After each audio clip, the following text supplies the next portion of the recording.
जय हिंद, राम राम सभी पेंशन धारक, पेंशन भोगी व रिटायर्ड फौजी भाइयों के लिए आज की बहुत सारी बड़ी खबर, जिसमें 8वां वेतन आयोग के ऊपर जो है पूरा का पूरा मैट्रिक्स निकला है। 2.00 या फिर 2.87 फिटमेंट फैक्टर, कौन सा फिटमेंट फैक्टर होगा।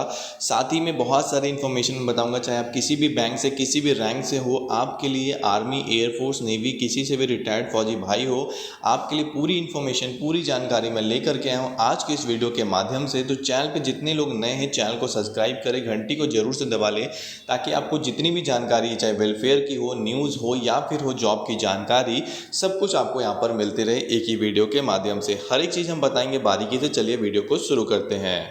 तो सबसे पहले सबसे बड़ी खबर निकल के आ रही है एनडीटीवी की तरफ से। 8वां वेतन आयोग के लिए 1.92, 2.0 या फिर 2.57 फिटमेंट फैक्टर, कौन सा फिटमेंट फैक्टर होने वाला है।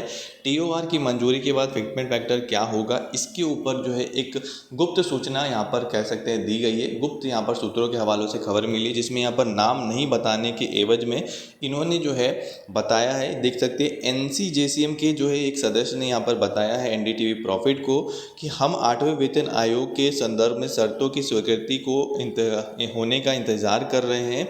उसके बाद हम इसके लिए फिटमेंट फैक्टर और न्यूनतम वेतन को लेकर आगे बढ़ेंगे। यानी जो फिटमेंट फैक्टर और जो न्यूनतम वेतन है, उसके लिए अभी वो कुछ नहीं बोल रहे। जब तक यहाँ पर जो स्वीकृति जैसे ही मिलती है आयोग की, वैसे ही इसके बाद जो ये अपना काम शुरू करेंगे।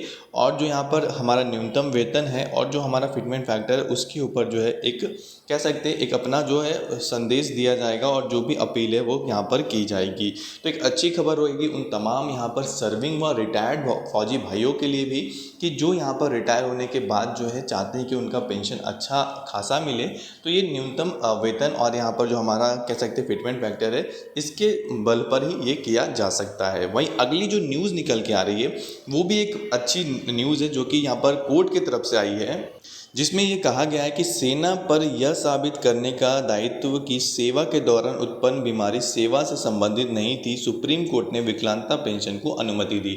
देखिए, सेना में जो यहाँ पर जो सेवा करते हैं, यानी जो हमारे सैनिक हैं या फिर जो हमारे भूतपूर्व सैनिक हो जाते हैं, उनके ऊपर उनको जब वो ज्वाइन करते हैं, उसके बाद कोई भी बीमारी होती है, उसके लिए जो है सेना जिम्मेवार होती है कि उनको विकलांगता पेंशन यानी डिसेबिलिटी पेंशन दिया जाए। लेकिन जो हमारा एएफटी है, वो ऐसे मुद्दों पर जो है पीछे हट जाता है और बोल देता है कि ये जो बीमारी है ये सेना में नहीं हुई, पहले हो गई है, आपको यहाँ पर कोई भी विकलांगता पेंशन नहीं मिलेगा। इसी मामले को लेकर एक यहाँ पर जो है हमारे पूर्व सैनिक चले गए सुप्रीम कोर्ट के अंदर, जहाँ पर उन्होंने यहाँ पर जो है याचिका फाइल की और अपील जो है एक्सेप्ट कर ली गई।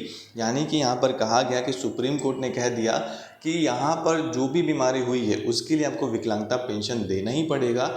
अगर ऐसा नहीं है, अगर आप चाहते हैं कि ऐसा कि उन्हें विकलांगता पेंशन ना मिले, तो ये सेना का दायित्व है, सैनिक का नहीं, सेना का दायित्व है कि वो यहाँ पर जाके प्रूव करे कि ये जो है बीमारी कैसे जो है उन्हें सेना सेवा के दौरान नहीं बल्कि उससे पहले हुई है। तो ये जो जिम्मेवारी है सैनिक के ऊपर नहीं रहेगी, अब सेना के ऊपर आएगी। अदरवाइज़ आपको डिसेबिलिटी पेंशन देना होगा। तो एक बहुत ही बेहतरीन न्यूज़ है उन तमाम डिसेबिलिटी पेंशन धारक के लिए जिनको यहाँ पर इसका लाभ नहीं मिल पाता, एएफटी के कारण या फिर कह सकते हैं सैनिक के जो हमारे यहाँ पर अधिकारी हैं उनके कारण।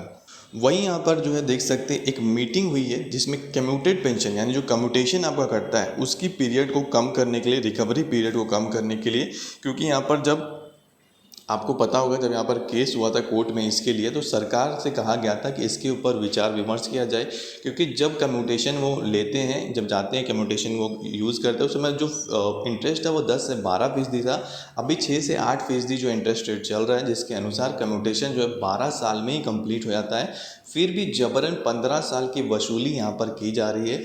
जब कोर्ट में केस हुआ तो सरकार से बोला गया था, सरकार अभी इसके ऊपर जो है विचार नहीं कर रही थी। तो इसलिए यहाँ पर भूतपूर्व सैनिकों के जो संगठन है, उन्होंने यहाँ पर जो है एक मीटिंग बुलाई है, ताकि ये जो चीज़ें हैं ये सही हो और जो सही पैसा है, जो कह सकते हैं सही रिकवरी है, वो सही तरीके से हो। एक्स्ट्रा जो है यहाँ पर रिटायर्ड जो हमारे फौजी भाई हैं उनसे साथ जबरन ना किया जाए। तो यहाँ पे आप देख सकते हैं कितनी सारी बड़ी खबरें निकल के आ रही है। और साथ ही में यहाँ पर देखिए एक यहाँ पर हमारे एक दुखद खबर आई, जिसमें यहाँ पर जो हमारा ऑपरेशन सिंदूर हुआ उसके बाद पाकिस्तान ने उधर से जो फायरिंग किया है, उसमें हमारे एक सेना के जवान शहीद हो गए जिनका नाम दिनेश कुमार था।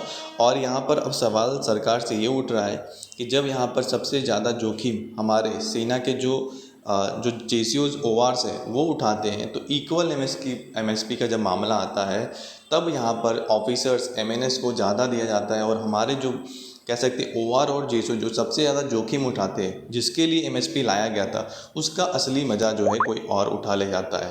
तो ये सरकार से फिर से सवाल उठाया गया भूतपूर्व सैनिकों के द्वारा।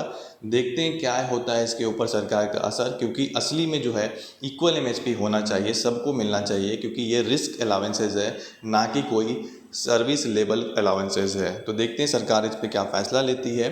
फिलहाल इतनी न्यूज़ थी, और भी इसी टाइप की न्यूज़ के लिए चैनल को सब्सक्राइब कर लें। जय हिंद।